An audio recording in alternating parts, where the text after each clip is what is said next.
১৬ বছর দীর্ঘ ১৬ বছর পর বিশ্বকাপের সেমিফাইনালে লা রোজা। কাল রাতের ম্যাচটা যারা মিস করেছেন তারা ফুটবল ইতিহাসের অন্যতম সেরা একটা ড্রামা মিস করেছেন। বেলজিয়ান ভেবেছিল কুর্তোয়া চলে গেলেও তারা ম্যাচটা এক্সট্রা টাইমে টেনে নিয়ে যাবে, কিন্তু থ্রি ডায়মন্ডের সেই স্বপ্নকে ১ সেকেন্ডে চুরমার করে দিল স্পেনের নতুন সুপার সাব মিকেল মেরিনো। ম্যাচের শুরু থেকেই স্পেন খেলছিল তাদের সিগনেচার ডমিনেটিং স্টাইলে। ল্যামিন ইয়ামাল আর ওলমোর পাসিং বেলজিয়ামের ডিফেন্সকে জাস্ট নাচিয়ে দিচ্ছিল, আর এর ফল আসে ম্যাচের ঠিক ৩০ মিনিটে।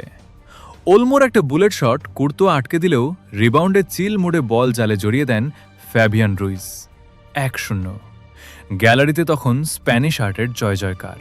কিন্তু বেলজিয়ামকে সোনার প্রজন্ম এমনি এমনি বলা হয় না। ৪১ মিনিটে কেভিন ডি ব্রুইনারের সেই মাস্টার ক্লাস পাস, আর সেখান থেকে দ্য কেটেলিয়ারের উড়ন্ত হেডার। বুম! ১-১। স্পেনের গোলকিপার উনাই সিমোনের টানা ৬৬০ মিনিট ক্লিনশিট রাখার অহংকার ভেঙে চুরমার হয়ে গেল। ম্যাচ যখন জমে ক্ষীর, ঠিক তখনই ৭১ মিনিটে বেলজিয়াম শিবিরে বজ্রপাত। চোট পেয়ে মাঠ ছাড়লেন তাদের ১ নম্বর দেয়াল থিবো কুর্তোয়া। মাঠে এলেন ব্যাকআপ কিপার ল্যামেন্স, আর এটাই ছিল বেলজিয়ামের ডেথ ওয়ারেন্ট। ঘড়ির কাঁটায় ৮৮ মিনিট। সবাই ভাবছে ম্যাচ এক্সট্রা টাইমে যাচ্ছে। ঠিক তখনই তরুণ তুর্কি পাউ কুবার্সি দূর থেকে একটা রকেট শট নেন।